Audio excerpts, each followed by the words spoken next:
If a man wants to reach you, wants to speak with you, he will speak with you. If he's not returning your calls or doing basic things, don't make an excuse for it. He's just not that into you. He doesn't hate you, but the minute someone better comes along, you're going to be yesterday's papers. Hi everyone, welcome back to my channel. This is LolaAjisafe here. Looks like we're here. We are reviewing the season finale of Ready to Love, season 4, episode 12. Now, before we start, housekeeping rules. Please don't forget to like this video. The algorithm is depending on these likes.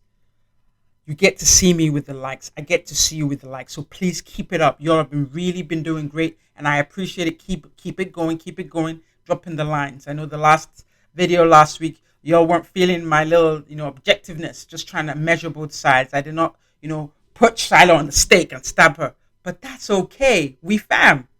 We can agree to disagree. We can be in the middle or we don't. But we just be like, hey, let's keep it moving. Next. And then last of all, if you haven't subscribed, please hit the subscribe button right there. Okay? All right, let's do this. Phil and Sidney. That conversation that Sidney wanted to have with Phil, she's having it now. What does Phil say? I mean, nothing. I don't think we're surprised because, based on what we looked at last week and what we know of Phil, we don't know him to be a mean guy. By all accounts, he's a nice guy. So he kind of explains it. His way of explaining was that his recollection of events is different from Shiloh's recollection of the events. And he goes to explain that, yes, he was trying to move her away. He was trying to keep her safe, keeping in mind that she probably wasn't thinking like that. And so he feels bad that she feels that way. And that's what he was apologizing for her, the way she took it. So he's acknowledging that, it's likely she has some kind of trauma. She's reacting to something. And he just wants her to feel better and hopes that she understands that he didn't mean it. Sidney's response to this is, I believe you. That where I feel about you hasn't changed. That who I know you to be, you're consistently that person. So I'm not going to, change who I feel you are based on one person's impression or misunderstanding. That let's keep this going. And then you can see that Phil feels relieved. He feels comfortable. And I think this for me reflects or maybe it shows. It shows a maturity that we didn't see in the other scene. So everyone's all dressed up. They're walking, there's this a cocktail. It's the last brunch or something. Yeah, they all dress up. They meet up with Uncle Nephew Tommy, and he's telling them that the final assignment before they finally, choose you, do you choose me, I choose you, kind of thing, is that now the boys, or the men, the men will have the women meet their family to help them make a, final decision. Not that everyone has a bunch of choices anyway. I think Frank has 2 choices and Sidney has 2 choices. Everybody else has got one. That's it. So anyway, he walks away. And then you can see, there's a part where, Walter's being a little, shady. Talk about, I can see people have made choices because I think I see Sidney with Phil. Then I see Sidney sitting with Frank. That, okay, they haven't finalized their choices. But I think there's something key here that even Sabrina mentions. She's acknowledging that they're doing great, but what she's noticed is that there's still some inconsistencies. And she talks again about how he's not been communicating with her. And they sit down, they get talking, and there's a part where Walter says that the way the universe works for him, it will reveal things to him that need to be revealed without his asking, without his searching. I mean, on one hand, that sounds all good, when it's almost just like a thing of when student is ready, the teacher appears kind of scenario, like Wayne Dyer stuff. But at the same time, I think in the dating scenario, in the dating picture, when there's actually someone there, she would feel better if it felt like he was actually he was moving with intent. He wasn't just, waiting for for it to be revealed. I'm interested in you. Are you interested in me? Or are you just going to sit down there and wait for the environment and Mother Nature to tell you that I'm the one? So there is a little frustration there. She didn't show it, but I could almost see it as he was saying. So the first get together is Frank with two of his cousins. I think someone's called Denise. I can't remember the guy's name. Tony. Tony and Denise meet up with Sidney and Moomin. So, they kind of show them one by one. First person they meet up with is, well, they kind of show them simultaneously. So let's start with Sidney. Meets up with Sidney. Sidney's in one of her hot caramel numbers. That's the thing. I think I've said, episodes earlier that there's no such thing as a cold room for her. She's like, da-da, she comes in, she warms the room, she's real friendly, she's Kiki King, and I guess they won over, and they ask her like the jealousy question because he works in the nightlife. I don't know. Does he make drinks? I've forgotten. Does he own a club? Does he run? He runs something in the nightlife. Anyway, so they were asking him that if he's getting attention from a client or another woman, would she feel jealous? And she's like, of course not. That he doesn't make me feel. He makes me feel secure enough where I don't feel jealous. And the thing is, she also said something that I thought was cute. That if I didn't know that Phil was on the side, I would believe her. Talk about how he compliments her so much that she hasn't had someone that really gets her the way Frank gets her. Like she had me, like for real. She had me believing it. Like out of all the seasons, I want to say that Sidney running a clean game. Like she running a game because it's here happening right before me, and I'm like, maybe she likes Frank. I mean, I've said this like episode 2 episodes ago that I know she won't feel, but like when she comes up with some lines, she gets me, and I'm like almost believing it. I'm almost swallowing the hook, line, and singer. And so, then Moomin comes in, and Moomin's completely different, which is a nice contrast. She comes in more of like a sister girl. This just like around the way girl. She comes in like an around the way girl. She's got some jeans on. She looks this. Let's not get twisted. Moomin's beautiful. Don't get it twisted. But she just has an easy energy and so you can see there's an obvious difference between them. And it makes it easier for people to decide. So she's kind of asking questions, talks about, wanting children, they just kind of, so this is what it looks like. It looks like the editing shows, focuses more on, the family questions with Moomin and the outing questions with Sidney. So at the end of this, it looks like, the cousins, Tony and Denise, are like, almost like what his ex did at the beginning of the season. These are two different women. It depends on what you want. One is like, one's a great personality. Of course, they're talking about Sidney, and the other one is more homely, like more of your family value kind of vibe. But, if I really think of it, I mean, to me, it looks like, because I couldn't really tell, it looks like Frank really feels Sidney more, because there's a point, I think, at the point where Sidney was talking about how they complement each other. The way Frank was looking at her and licking his lips, she was amused. He would have just taken it to his room and famished it by himself.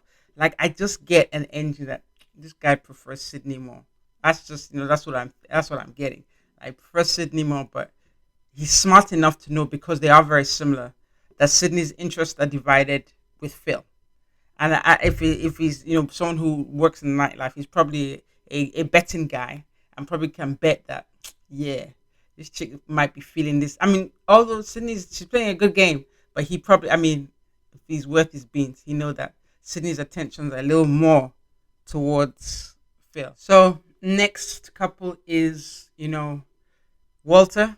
Sabrina's meeting Walter's aunt, and I want to say his sister. She's meeting his aunt and his sister, and coming.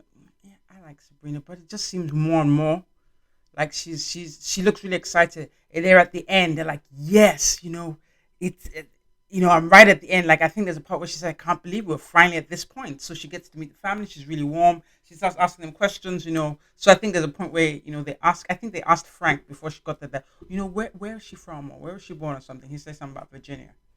And she sat down. She says Korea. They asked her what did she like about him, and she kind of broke down that when they first met, which is very true. When they first met, they clicked.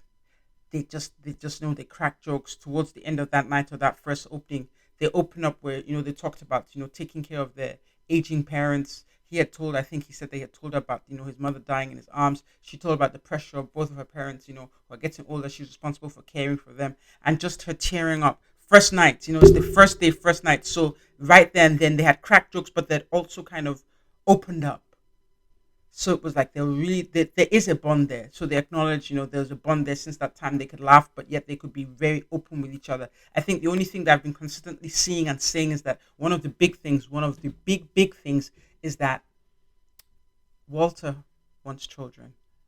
Sabrina has said that she's not really interested. She's got an 8-year-old daughter and she's really trying to build her business. That's what it looks like to me. This is probably part of the reason why she probably want to join the show. Yeah, on the off chance could she find love, but the other part, she could get her business, get some, word around her business as a fashion designer. Really, it's word of mouth to really go from one level to the next. And then, of course, this preference that the show didn't really profile, but apparently he had a preference for dating younger women. That's something that was disclosed last week when the friend was asking questions.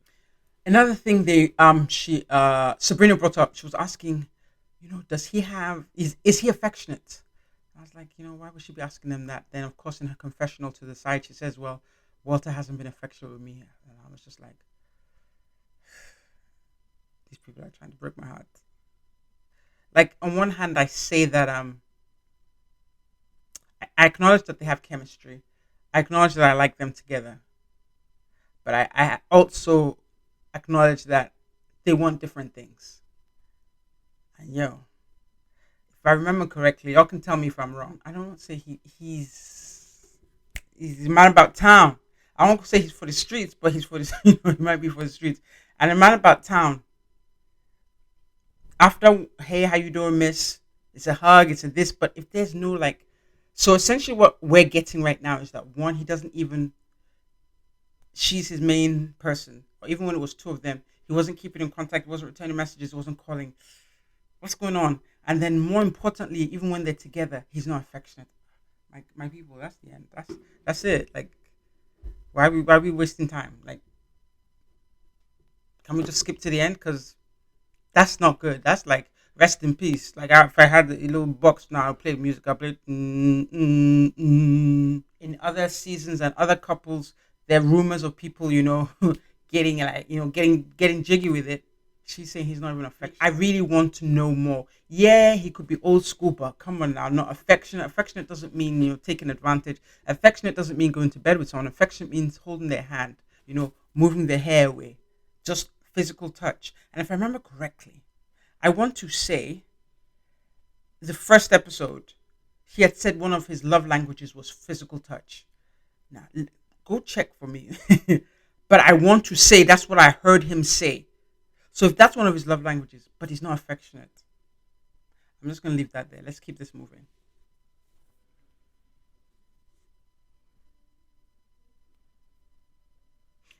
And another thing that the family says here that just keeps telling us, playing that dun, dun, dun, is that they said that she's different from all the other women that they have met in the past. I guess that confirms his reputation for dating young women. I'm not here to judge him, but then this was over before it started. So maybe if Moomin had played her cards right and been a little more patient, maybe she really was the one that he was interested in. All right, next couple, Aisha meets Dante's brother and his friend.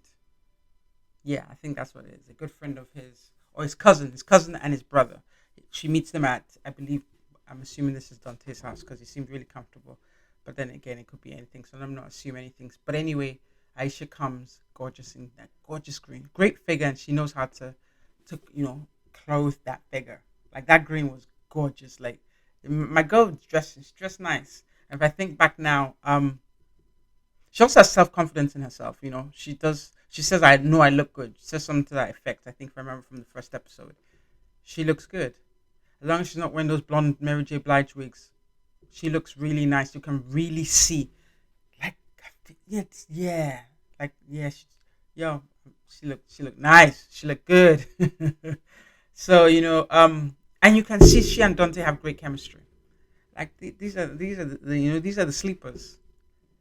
They came like halfway through towards the end of the season. They just kind of they became front runners. I'm keeping my fingers crossed for them. Like I really am, guys. Dante, Aisha, I'm keeping my fingers crossed for y'all. I really want you guys to work out. Like there's just something refreshing. There's something sincere. There's something authentic about the two of you. Just real easy. Like doesn't. It's not difficult. It just is. And even the way she is. So let me break down the way she is that I like. So she, she mentioned talks about meeting someone. Okay, she was divorced. She was this. They're talking about how how did she get to DC? She's from New York. And then she mentions, of course, goes into divorce and everything. And then she says she'd been kind of single for 2-3 years, and also she's got teenage kids. And for her kids, she doesn't want them to meet the person until it's the right guy. And then she just looks at Dante. I'm like, oh damn, these people are they're dragging me into the romance. I'm feeling it for them too. It's just nice. I feel like even the brother and the cousin could feel that too. I mean, they go talking about 50-50 nonsense conversation. Like, I'm just telling you, like, y'all stop it. Just because your mother was a single mother who took care of you doesn't mean that she wished on somebody else. Okay, Mr. Leroy. I think Leroy is the brother who was like, well, my mother taught me how to fish, and bro, fall back. I just hope you're not taking that nonsense into a relationship. Just because your mother taught you how to fish doesn't mean you should go look for a woman who's a fisherman. Like, well, you know what? You could go look for a woman who's a fisherman. There, yeah. Why don't you do that? Why don't you get with a woman who smells like fish all day? Like, I'm back. So they get talking, and what I like here. Okay, all right. Like I used to, I'm a builder. Like even when I'm at salon, we can help each other. But you're gonna court me, you're gonna open the doors, bring me flowers, you're gonna tell me I'm beautiful, and then in return, I get to love on you and make you feel good and special. I don't want to challenge a man. I don't want to be masculine. I want to live in my feminine energy, and then I want him to be the man, the big papa. Go make that bacon and come home to mama. I might be cooking dinner and some lingerie or something like that. You can see the clip I just showed. What I like here is, she's very clear on what she wants. She knows what she wants. And knowing what she wants now helps her prepare herself for that. Because I think this is a shameless plug, but I'd done a video yesterday, I believe, or the day before. It's a day about dating in 2022. And she says literally verbatim what we had talked about, how she wants to be courted. She wants someone to get her flowers. She wants someone to open doors for her. She wants to live in her feminine energy. Now, this may not be for everyone. Maybe some people don't. But she wants to live in her feminine energy so he can be in his masculine. Yeah. I'm with that.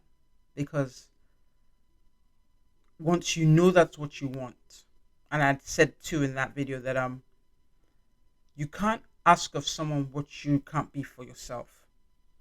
And not exactly that it should be the same thing, but example, if you want something masculine, you both can't be masculine. You both can't want to run things. It's not going to work. So you have to literally, and the feminine energy is being more fluid, being nurturing, being loving, being selfless, being there.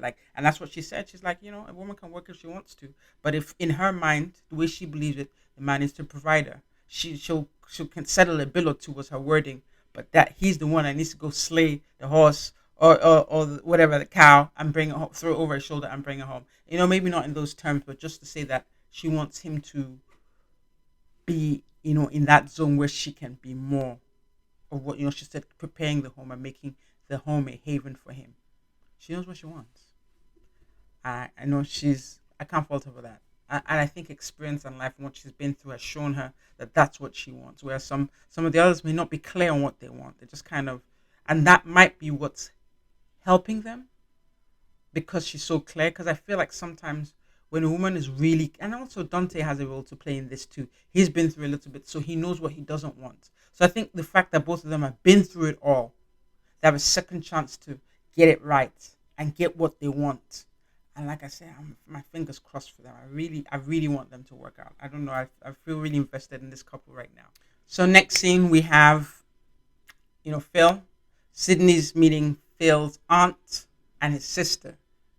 His sister looked like she better grill someone. Like she's gonna take her time, but she looking like. So anyway, they get talking for a minute right before Sidney shows up.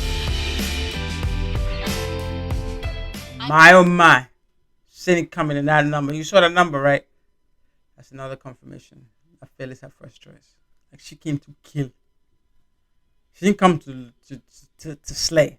She came to kill, slaughter, and destroy. Kill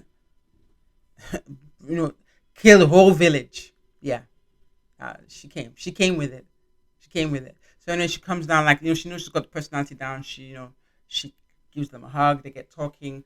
She's talking about how and it appears they have a really good relationship. Okay, I'm assuming they have a real good little connection going on. They say they talk for hours. Yeah, they like each other. End of story. We already know these ones are going to end up together. Yeah, they grill her for a little bit, and she's able to explain it away. So they said, you know what, if you weren't able to have gotten, I think this is, I'm just summarizing. If you weren't able to have gotten, Phil's attention, would you have ended up with the other guy? And she's, like I told you, sis is smooth. Sis is smooth, just like Frank. They're not joking when they say they are like. Her slick little answer this week is like, I'm teasing. I mean, I'm not mad at her. Like, you know what? Oh, listen to this. She said, Phil brings her peace. Sis,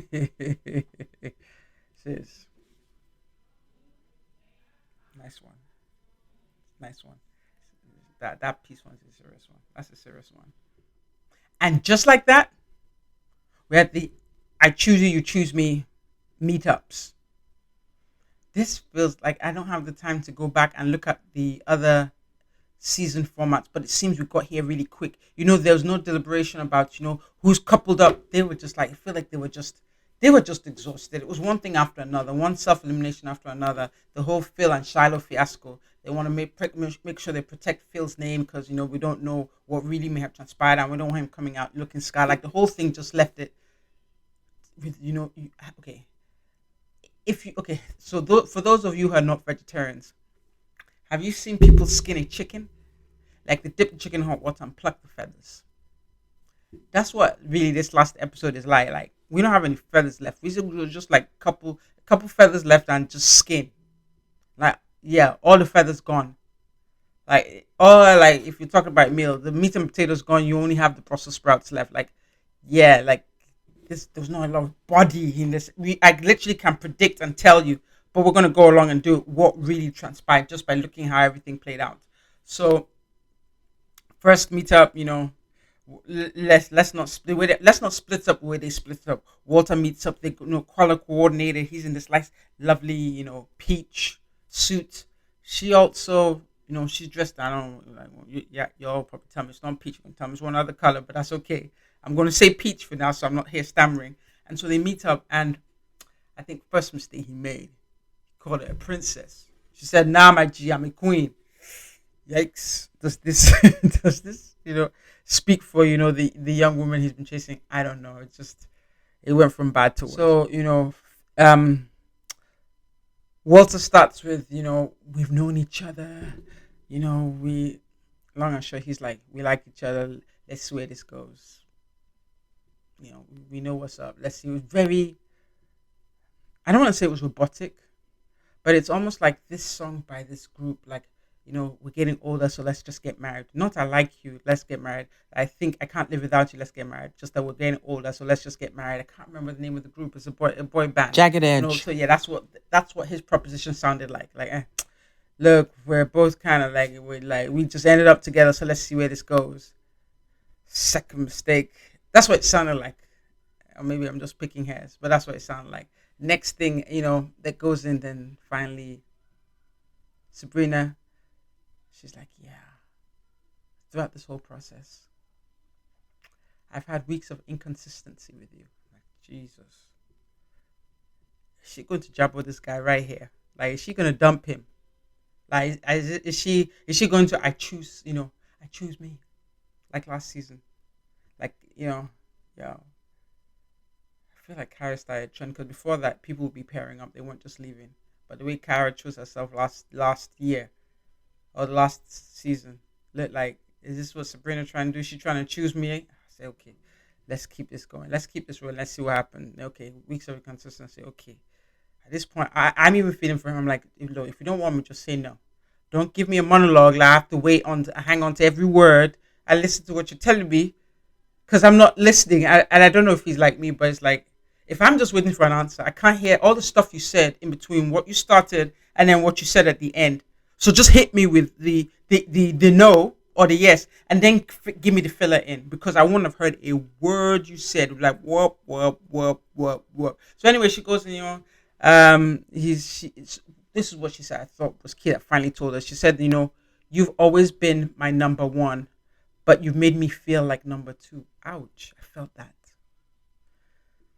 Like a lot of things they didn't show us behind the scenes, but she has consistently said that, he doesn't keep in contact, he doesn't return a call. Let's not pretend and say this is a surprise. She said this over the last few episodes. Like there was one point, I want to say it was 2 episodes ago, where she said that he's saying all these things. She wants to believe him, but she's holding back. She's holding back because your intuition knows. Your intuition doesn't lie to you.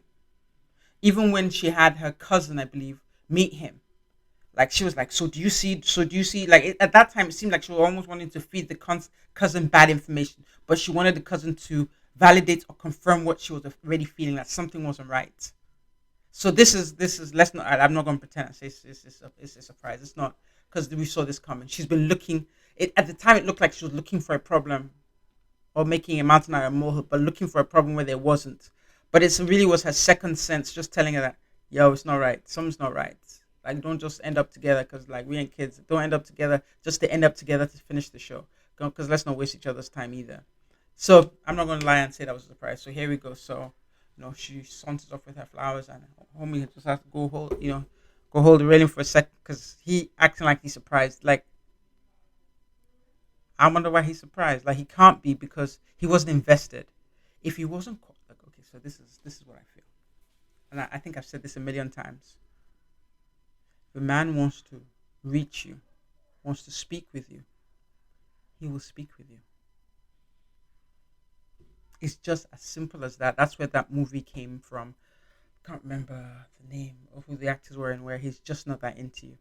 If he doesn't do it the way you expect it, and I don't know how else to phrase it, the normal way, like if he's not returning your calls or doing basic things, don't make an excuse for it. He's just not that into you. He doesn't hate you, but the minute someone better comes along, you're going to be yesterday's papers. He can hang with you, he'll play with you. Sometimes you even be confused and think, oh, maybe he does like me. No, he's just holding on. You've heard this terminology, placeholder. I hate all these terminologies.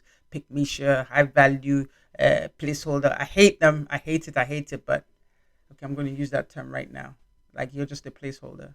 So Sabrina avoided becoming a placeholder because she was clear that inconsistency wasn't a coincidence. If he was into her, she wouldn't have to ask for a lot of these things, particularly from a gentleman who has the experience that he has. So for a woman who has the experience she has, because she says that it's not that she doesn't like him, she likes him, but it's like, you know what they say, it's if you do the same thing over and over again, expect different results. That's insanity. And she said that she's making a change, and the change starts with her. If this guy is giving oh man, I wish I had a red flag. Hold that thought. If he throws up a red flag, it's a red flag. Don't talk yourself into saying it's a blue flag. It's a red flag. And if we go back over it, I don't really need to go back over episodes. I know I remember scenes. Every time she's mentioned something different, those were all red flags to her. And she wasn't letting herself talk them down. So she was literally almost holding herself accountable by mentioning what she was observing. I think one of the ones that big things so first of all, remember one of the elimination times when they almost eliminated, I don't think of it was Walter that started that nonsense. How about that? Like, Walter was trying to save Camille and almost had his girl thrown out. And so when she had the elimination date with Frank, she's like, look, you guys are not calling, you're not returning calls, you're not da-da. Like, I can't do this. I might as well just go chase one of the women. I'll be more appreciated. That was problem one. Because she's saying that, she's including Walter in it. And then, of course, when they had that sit down date, which she had that beautiful, nice bracelet choker, silver piece that was around her neck. And she had said that he was saying all the right things, but something prevented her from saying it. Then the other scene with her cousin where she's like, yo, something ain't right. Da, da, da. Like, all these little breadcrumbs, she's making sure that she doesn't let it slide. And so she sat down. I don't know if that was her, decision from the beginning, but we can see that she's been looking at all these things and saying, okay, what, something isn't right, something isn't right. And I think that's the example we need to for ourselves. What are you taking from this? Is like, when something isn't right, it's not right. Don't make tomato juice orange juice. They taste different. They look different. Stop playing with yourself. Tomato juice is red. It's a red flag. Don't make a red flag into yellow. Red means don't go. Yellow means, oh, maybe, don't do it. So that's the lesson to be learned from Sabrina and Walter. And I think I learned a lesson too this season because I'm quick to jump on and be like, yo, I like this person, they're cool. Because at first Walter had my attention, but quickly I held myself. I said, no, I ain't doing this. Walter, you ain't. Like I was gonna jump and like, hey, I ain't gonna make the same mistake I made with Joel last season. So yeah, we're all learning something. Don't jump the gun. And so she didn't jump the gun and didn't let herself be swept away. And that's why I don't like this whole element of competition, because then it just becomes about the competition, not about the whole essence, or they say the point of the show. So Will Packer and Co. And that's Will Packer and producers. You guys need to find a different premise, like something completely different for the next season. Just I ain't trying to tell you how to do your thing, but find something different, because I think us, the viewers, we really do want to see a love story. I don't think we just want to see, people, women. No, it might, a little piece thrown in here and there may spice it up, but honestly, people are turning to, Ready to Love. It's interesting to see mature people, supposedly mature people, actually finding love, because what that does for people watching, it gives us hope. Oh, okay, that's what it is. You want to, when you see something, you want to believe that it can happen for you. But when we're seeing this mess happen on TV, it's a little disappointing. It's anticlimactic. If I wanted to watch horror movies, I would go get a horror flick. I don't want to watch a horror movie. So y'all stop turning this dating stuff into horror movies, because that's what's happening. All right, let's go to the next person. All right, so the next couple, Sidney. She's walking. No, she's sorry. Forgive me. Sidney was sitting. The side of her dress, that style. Everyone, when I see that style of dress, I'm like, does that mean they're not wearing any underwear? So they're just walking around hands free. I don't know. Those when you have that ring, ring, ring, ring. I don't know. Like y'all tell me, like, is there some invisible panty that you wear with that thing? I don't know. Maybe there isn't. But anyway, she's wearing that, like, I call it like the ventilation on the sides. She's sitting and she's posing. Like, you don't need to be a magician to know that the person who's going to come is Phil. I think at this point we knew it was Phil. Like, we knew it was Phil. How about we knew it was Phil when Phil gave, Shiloh a pick? But with Sidney, he kissed her long, and then he was all her hands like a kitten, like, like we knew, and then it was confirmed after and after and after that. So we knew it was going to be Phil. I don't know why this season they can't really fool. Like, yeah, like I said, we got like a chicken with barely any feathers left with this season. So we knew it was going to be Phil. He comes, gives her a hug. That's no surprise here. And he's kind, he's honest. Yeah, there's no surprise there. How about that? But what I think, what I will say is that this is a good instance of where opposites attract, because he is more laid back. He is more chill. She's more, and I mean, if they're not playing, that kind of mix can work. I don't know if they're going to work. I don't know. They could. They couldn't. We don't know. Surprise us. I would like to be surprised. But so yeah, there's not much to their story, yo. We knew it was going to be that. We knew it was them. And then if we move into the next couple, Frank and Moomin. So let me tell you something. Frank knew, right?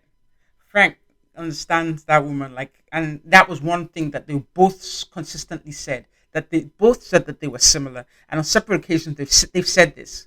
So Frank knows himself, which means he knows her. He knew that girl was not going to pick him, so he now used Moomin as his safety guard. That's another safety guard that's not going to make it to the reunion episode. It's not looking good, people. Like, Moomin was his backup, so he picked his backup by default. On the surface, they seem better suited, or do they? Because Frank has already said that he's this, for lack of a better term, Romeo. How about that Romeo in the bedroom? Whereas Moomin, she's saying not happening. Ain't nothing going on until the ring. No, ain't nothing going on until the church bells. So already there's discrepancy there. But yeah, just as an aside, Moomin's colors, like, yo, black is beautiful. I'm just saying black is beautiful. We can wear these colors that's so amazing against our skin. She was wearing like, I want to say it was pink and was it red, and then canary yellow shoes. Ooh, that color blocking was to die for. Like I don't wear colors, but I like colors. When I see, I probably should experiment. I really love those colors. I'm digressing here right now, but I really enjoyed the colors that she was wearing because I really have nothing else to say about them. Moomin was also she did pick. When she faced Frank, he was the runner-up prize for her. That's the truth. She wanted Walter, and so the lesson here is that I have said that you know what, if you like someone, you don't have to be desperate. You don't have to show them. Sometimes you can just kind of hold it to yourself. Don't be thirsty. Don't be parched. Like, drink water at home. So don't come out your house and be thirsty. That's not a good look for you. But in the same strength, be honest with yourself and have the emotional maturity to deal with situations a certain way. I feel the way she handled the situation, the way she was feeling about, Walter and Sabrina, if she had just been strong enough and held it in, guys, I think it may have ended differently, because it turns out at the end of the season, we're realizing that actually Moomin was better suited, not just because she wanted to have a kid, but because he's known, per reports. I'm not saying that I saw that, but per reports, just the way they've been saying it, that he typically is dating someone who's younger. So if she had played it right, and even the way he actually tried to, when she told him, because how do you tell a grown man that, yeah, somebody's manipulating you or making you do certain things? She hasn't said that nonsense. Might have played out differently. I don't know. But we live and we learn, right? So I say this to say that sometimes you really have to put on your big boy pants or your big girl pants and sit still for a second. And don't have a tantrum. She had a tantrum. She had a tantrum, then sauntered off. Don't have a tantrum. Give yourself a second. Sometimes a second is enough for you to think clearly and fix what you're about to say. Because it's not what you say, but how you say it. How the message hits. Because if she had been able to articulate herself properly, like, you know what, I'm feeling some kind of way. I feel this. He was in that space to reassure her. That's why he was trying to get her to talk. And this was at the poolside. He was trying to reassure her that, but she was not having it. She was running amok. So let that be a lesson for us as well as for Moomin. Because she and this Frank dude, they're both runner-up prizes for each other. So let's not feel sorry for anyone. They're both runner-up for each other. Frank knew that Sidney wasn't going to pick him, so he picked Moomin. Moomin fell out with, Walter, so she picked Frank. That's what happened. That's all that was. So the irony is the people who said they were alike, the two who've consistently said that they're very alike, Frank and Sidney, are the only two people that had two choices. Sidney had two choices. Frank had two choices. They really are alike, huh? And finally, the last but not the least, probably the best, Dante and Aisha. So Aisha walks into the screen. Did I tell you that chick can dress? Gorgeous. We already said she has a great figure. But that blue is like I like colors, but I don't wear colors. Isn't that odd? I wear black every day to work. That's my color. What I wear to work is black. Black from head to toe. Sometimes I might switch it up with like some color and somewhere. Maybe my pants might be a different color. But I wear black. But I like to see colors. I digress. So let me keep this moving. So she wears this gorgeous blue, walks in, I think he called her a goddess. Like they just like, I want these people to work. They just vibe. I think he called her a goddess or something. But there's a speech that she made. And when I asked you to step up, you stepped up. When I told you let me fall and be vulnerable, you let me fall and you caught me. I'm getting emotional because for Black women, it's hard for us to say what we want and what we need, and somebody gives it to us. Unapologetically, you showed up. And so, Dante, I choose you too. All right.